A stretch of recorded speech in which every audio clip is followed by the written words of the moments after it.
اعوذ باللہ من الشیطان الرجیم بسم اللہ الرحمن الرحیم الحمدللہ رب العالمین والصلاة والسلام علی سید المرسلین وخاتم النبیین اما بعد۔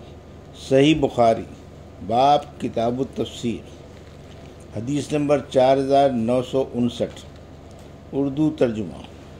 سورہ قدر کی تفسیر بفتح لام مصدر ہے، طلوع کے معنوں میں اور مطلب بے کسر لام جیسے کسائی نے پڑھا، وہ مقام جہاں سے سورج نکلے۔ انا انزلنا میں ضمیر قرآن کی طرف لوٹتی ہے، گو کہ قرآن کا ذکر اوپر نہیں آیا ہے مگر اس کی شان بڑھانے کے لیے ازمار قبل الذکر کیا۔ انزلنا صیغہ جمع متکلم کا ہے، حالانکہ اتارنے والا ایک ہی ہے یعنی اللہ۔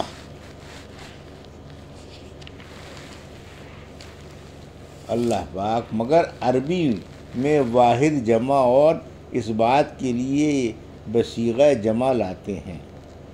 سورہ بینہ کی تفسیر، منفکین کے معنی چھوڑنے والے، قیمہ قائم اور مضبوط، حالانکہ دین مذکر ہے مگر اس کو مؤنث یعنی قیمہ کی طرف مضاف کیا، دین کو ملت کے معنی میں لیا جو مؤنث ہے۔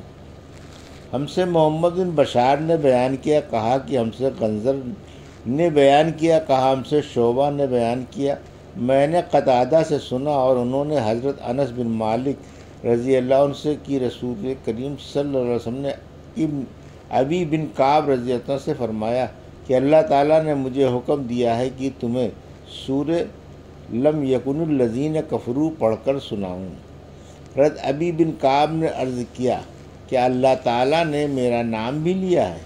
آن رسول اللہ علیہ وسلم نے فرمایا کہ ہاں۔ اس پر وہ رونے لگے۔ حدیث نمبر 4960، ہم سے حسان بن حسان نے بیان کیا، کہا ہم سے حمام نے بیان کیا، ان سے قتادہ نے اور ان سے حضرت انس رضی اللہ عنہ نے بیان کیا کہ نبی کریم صلی اللہ علیہ وسلم نے ابی کعب رضی اللہ عنہ سے فرمایا کہ اللہ تعالیٰ نے مجھے حکم دیا ہے کہ تمہیں قرآن سورہ لم یکن الذین پڑھ کر سناؤں۔ حضرت ابی بن کعب رضی اللہ عنہ نے عرض کیا کہ آپ سے اللہ تعالیٰ نے میرا نام بھی لیا ہے؟ حضرت ابی بن کعب رضی اللہ عنہ نے سن کر رونے لگے۔ قتادہ نے بیان کیا کہ مجھے خبر دی گئی ہے کہ یا رسول اللہ نے انہیں سورہ لم یکن الذین کفروا من اہل الکتاب پڑھ کر سنائی۔ حدیث نمبر 4961، اردو ترجمہ۔ ہم سے احمد بن ابی داود ابو جعفر منادی نے بیان کیا، کہا ہم سے روح نے بیان کیا، کہا ہم سے سعید بن ابی عروبہ نے، ان سے قتادہ نے اور ان سے انس بن مالک رضی اللہ عنہ نے کہ نبی کریم صلی اللہ علیہ وسلم نے ابی بن کعب رضی اللہ عنہ سے فرمایا اللہ تعالیٰ نے مجھے حکم دیا ہے کہ تمہیں قرآن کی سورہ لم یکن پڑھ کر سناؤں۔ انہوں نے پوچھا کہ اللہ نے آپ سے میرا نام بھی لیا ہے؟ آپ نے فرمایا کہ ہاں۔ حضرت ابی بن کعب رضی اللہ عنہ بولے تمام جہانوں کے پالنے والے کہاں کہ یہاں میرا ذکر ہوا؟ حضور اکرم صلی اللہ علیہ وسلم نے فرمایا کہ ہاں۔ اس پر ان کی آنکھوں سے آنسو نکل پڑے۔ حدیث نمبر 4962، سورہ اذا زلزلت کی تفسیر۔ اوحی لہا و اوحی الیہا و اوحی لہا و اوحی الیہا، سب کا ایک ہی معنی ہے۔ اللہ تعالیٰ کا ارشاد ہے، یعنی جو کوئی ذرہ بھر بھی نیکی کرے گا اسے بھی وہ دیکھ لے گا۔ ہم سے اسماعیل بن عبداللہ نے بیان کیا، کہا ہم سے امام مالک نے بیان کیا، ان سے زید بن اسلم نے، ان سے ابو صالح سمان نے اور ان سے حضرت ابو ہریرہ رضی اللہ عنہ نے کہ رسول کریم صلی اللہ علیہ وسلم نے فرمایا گھوڑا 3 طرح کے لوگ 3 قسم کے پالتے ہیں، ایک شخص کے لیے وہ اجر ہوتا ہے، دوسرے کے لیے وہ معافی ہے اور تیسرے کے لیے عذاب۔ جس کے لیے وہ اجر و ثواب ہے وہ شخص ہے جو اسے اللہ کے راستے میں جہاد کی نیت سے پالتا ہے۔ چراگاہ یا اس کے بجائے راوی نے یہ کہا کہ باغ میں اس کی رسی کو دراز کر دیتا ہے، اور وہ گھوڑا چراگاہ یا باغ میں اپنی رسی توڑانے اور ایک دو کوڑے پھینکنے کی دوری تک اپنی حد سے آگے بڑھ گیا تو اس کے نشانات قدم اور اس کی لید بھی مالک کے لیے ثواب بن جاتی ہے، اور اگر کسی نہر سے گزرتے ہوئے اس میں سے مالک کے ارادے کے بغیر خود ہی اس نے پانی پی لیا تو یہ بھی مالک کے لیے باعث ثواب بن جاتا ہے۔ دوسرا شخص جس کے لیے اس کا گھوڑا باعث معافی پردہ بنتا ہے، یہ وہ شخص ہے جس نے لوگوں سے بے پرواہ رہنے اور لوگوں کے سامنے سوال کرنے سے بچنے کے لیے اسے پالا، اور اس گھوڑے کی گردن پر جو اللہ تعالیٰ کا حق ہے، اس کی پیٹھ پر جو حق ہے، اسے بھی وہ ادا کرتا رہتا ہے، تو گھوڑا اس کے لیے باعث معافی پردہ بن جاتا ہے۔ اور جو شخص گھوڑا اپنے دروازے پر فقر اور دکھاوے اور اسلام دشمنی کی غرض سے باندھتا ہے، وہ اس کے لیے وبال ہے۔ حضور اکرم صلی اللہ علیہ وسلم سے گدھوں کے متعلق پوچھا گیا تو آپ نے فرمایا کہ اللہ تعالیٰ نے اس کے متعلق مجھ پر کوئی خاص آیت سوائے اس اکیلی عام جامع آیت کے نازل نہیں کی، فَمَن يَعْمَلْ مِثْقَالَ ذَرَّةٍ خَيْرًا يَرَهُ وَمَن يَعْمَلْ مِثْقَالَ ذَرَّةٍ شَرًّا يَرَهُ، یعنی جو کوئی بھی ذرہ بھر نیکی کرے گا وہ اسے بھی دیکھ لے گا، اور جو کوئی ذرہ بھر برائی کرے گا وہ اسے بھی دیکھ لے گا۔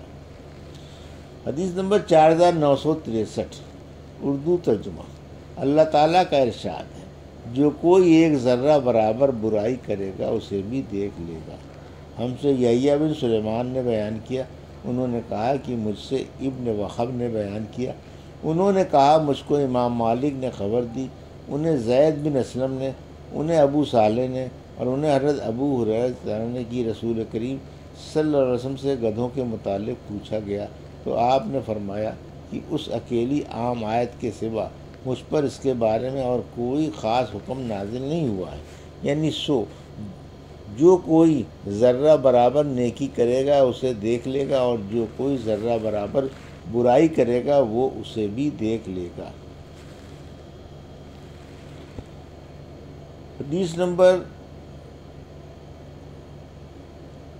4964، اردو ترجمہ۔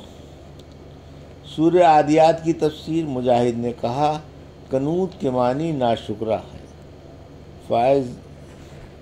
فاثر نبی نقن یعنی صبح کے وقت دھول اڑاتے ہیں، گرد اٹھاتے ہیں۔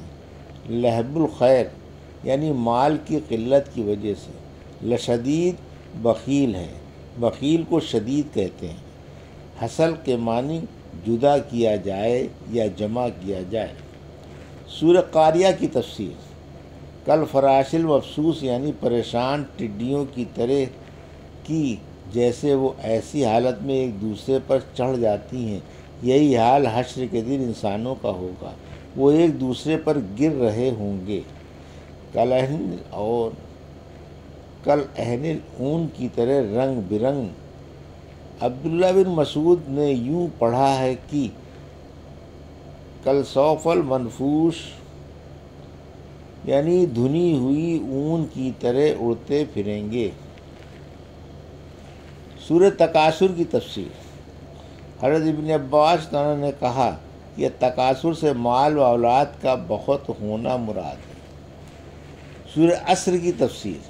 یحییٰ بن زیاد نے کہا کہ العصر سے مراد زمانہ ہے، اس کی قسم کھائی گئی ہے۔ سورہ حمزہ کی تفسیر۔ الحطمہ دوزخ کا ایک نام ہے، جیسے سقر اور لظہ بھی اس کے ناموں میں سے ہیں۔ سورہ فیل کی تفسیر۔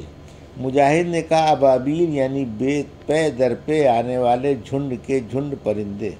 ابن عباس نے کہا من سجیل، یہ لفظ فارسی کا معرب ہے، یعنی سنگ پتھر اور گل مٹی مراد ہے۔ سورہ قریش کی تفسیر۔ مجاہد نے کہا لیلاف قریش کا مطلب یہ ہے کہ قریش کے لوگوں کا دل سفر میں لگا دیا تھا۔ گرمی جاڑے کسی بھی موسم میں ان پر سفر کرنا دشوار نہ تھا، اور ان کو حرم میں جگہ دے کر دشمنوں سے بے فکر کر دیا تھا۔ سفیان بن عیینہ نے کہا، لیلائے قریش کے معنی یہ ہے کہ قریش پر میرے احسان کی وجہ سے۔ سورہ ماعون کی تفسیر۔ مجاہد نے کہا،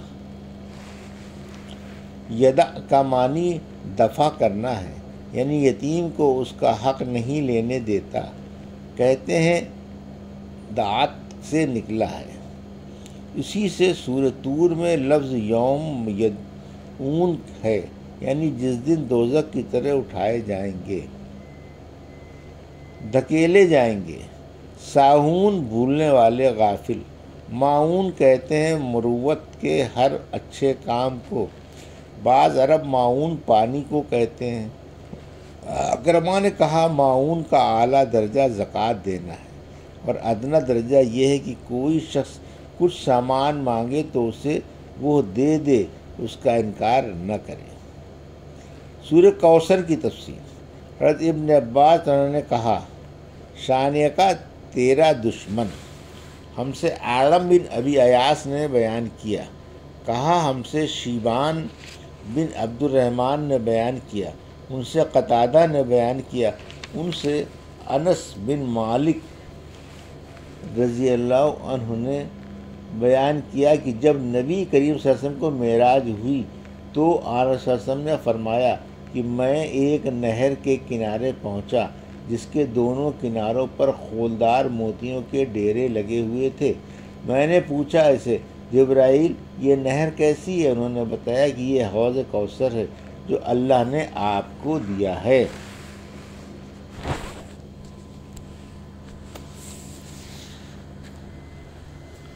یہ تھی صحیح بخاری باب کتاب التفسیر کی حدیث نمبر 4959 سے 4964 کا اردو ترجمہ جو ابھی آپ نے سماعت فرمایا۔